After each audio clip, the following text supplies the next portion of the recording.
Halo, Assalamualaikum guys. Balik lagi di channel ini dan selamat datang buat yang baru mampir. Jangan lupa klik tombol subscribe dan aktifkan loncengnya ya, agar kalian semua tidak ketinggalan video kita yang terbaru. Karena bakalan ada video yang pastinya menarik dan bermanfaat untuk ditonton. Hold me close till I get up. Time is barely on our side.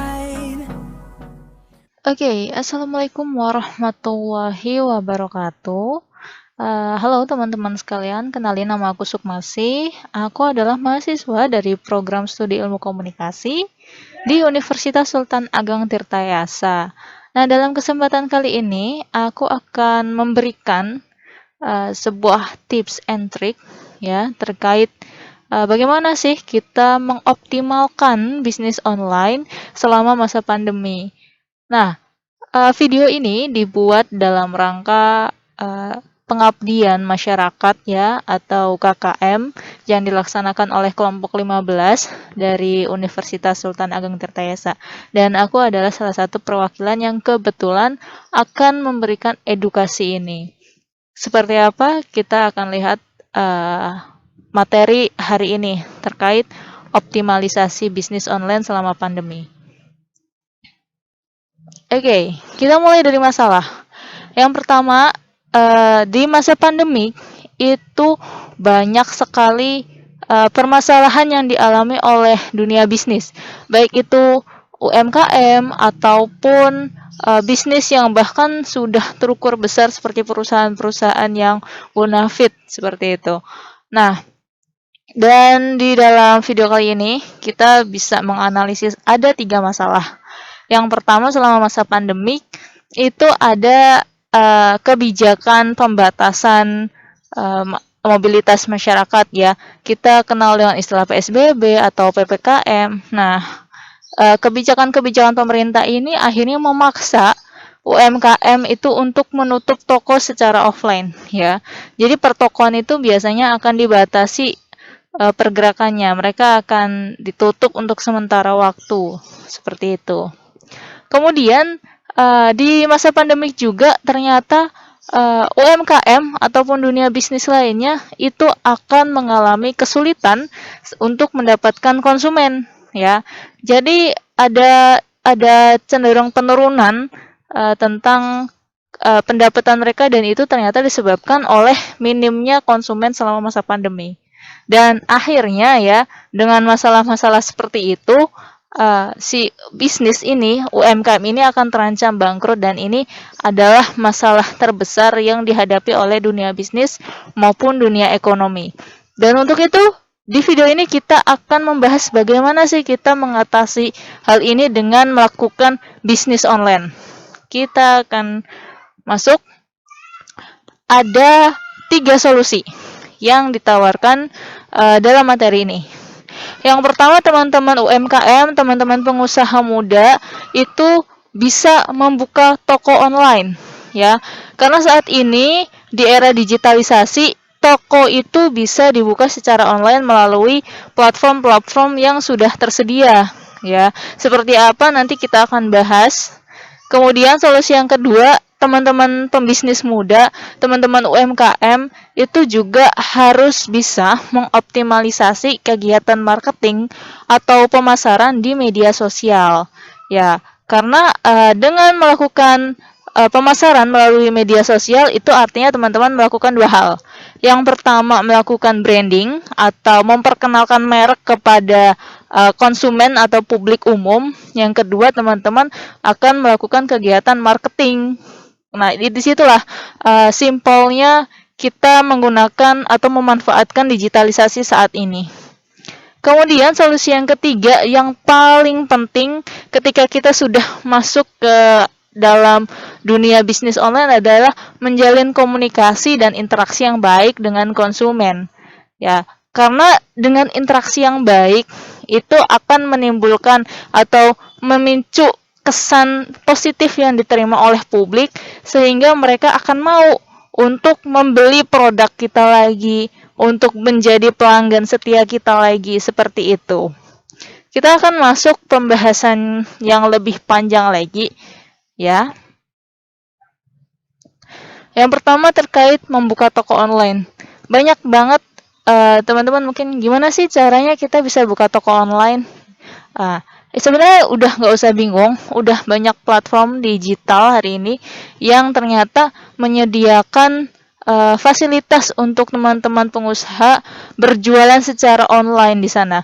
Mungkin teman-teman bisa tahu yang namanya Tokopedia, tahu yang namanya Shopee, Lazada, Blibli. Nah, buat teman-teman yang mungkin punya bisnis di produk barang seperti itu, entah itu kerajinan tangan atau mungkin aksesoris lainnya. Nah, teman-teman bisa memanfaatkan platform-platform seperti ini untuk berjualan. Caranya gimana?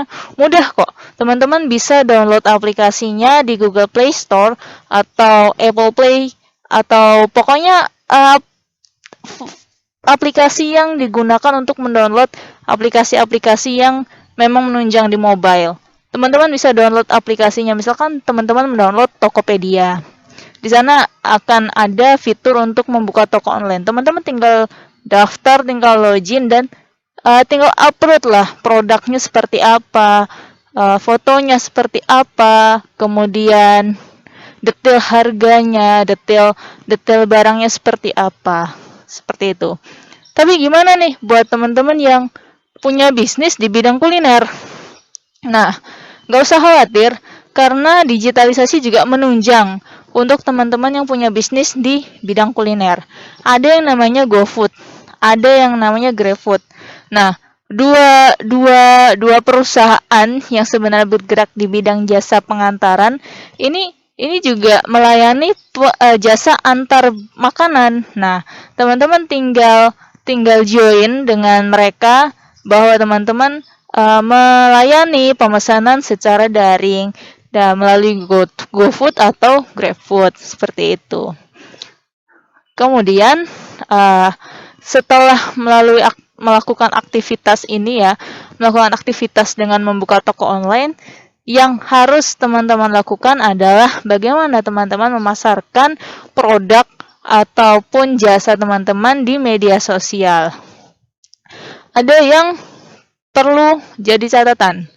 Untuk saat ini, media sosial yang paling strategis untuk kegiatan marketing adalah Instagram. Kenapa Instagram? Karena Instagram itu mendukung dua hal. Yang pertama visual, yang kedua tulisan ya, itu ada di caption. Tergantung bagaimana teman-teman pandai-pandai mengelola pesan yang akan di-upload di Instagram. Tetapi terlepas dari itu, yang nggak kalah penting, teman-teman harus tahu bahwa sangat penting untuk membuat atau mengatur akun Instagram teman-teman itu dalam mode bisnis akun. Kenapa kok harus bisnis akun? Ya, karena dengan fitur akun bisnis di Instagram, teman-teman akan memperoleh fitur-fitur yang lebih menunjang kegiatan marketing di media sosial. Seperti apa sih fiturnya? Yang pertama, di setiap postingan itu ada yang namanya insight, ya. Jadi teman-teman akan lihat ketika setelah memposting ada insight, itu lihat insight di bagian bawah foto yang baru saja diupload. Ketika teman-teman mengklik menu lihat insight ini, maka akan terlihat ya bagaimana sih respon dari publik yang melihat atau berinteraksi dengan postingan tersebut, berapa like-nya, berapa komentarnya, ya berapa kali di-share kembali. Atau teman-teman juga bisa lihat berapa banyak sih profil yang melihat ya postingan ini, berapa banyak, itu akan dilihat. Datangnya dari mana aja, apakah dari beranda Instagram atau dari tagar atau hashtag seperti itu.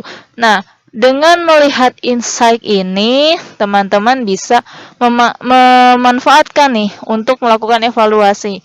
Oh, aku harus seperti apa nih ketika melakukan marketing di media sosial?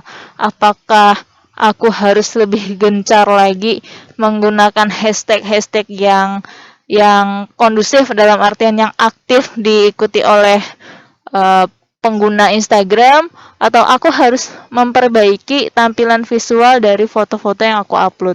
Nah, itu sangat menunjang loh, dan itu sangat penting ketika teman-teman melakukan kegiatan marketing di media sosial. Nah, kemudian di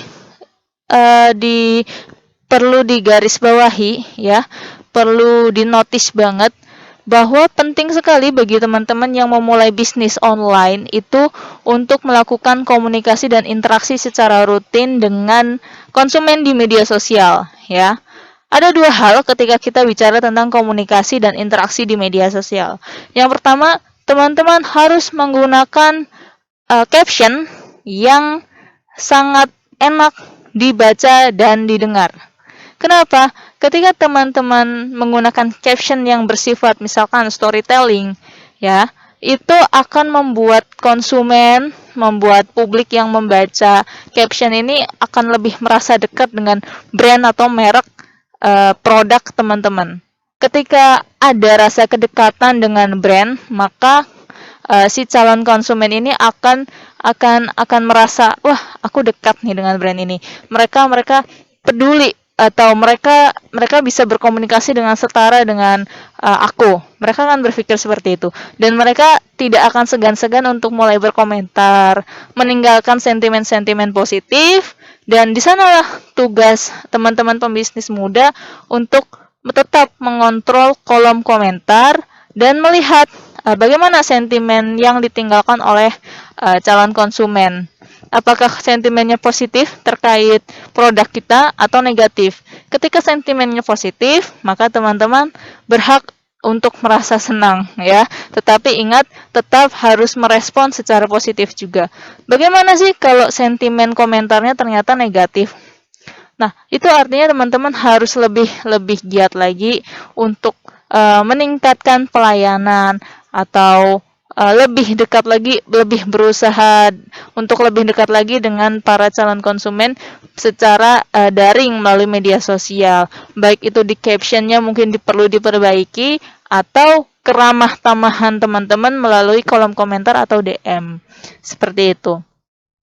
Dan itu tadi adalah sedikit aja pencerahan ya, atau sedikit tips and trick terkait bagaimana kita menjalankan bisnis online selama masa pandemik.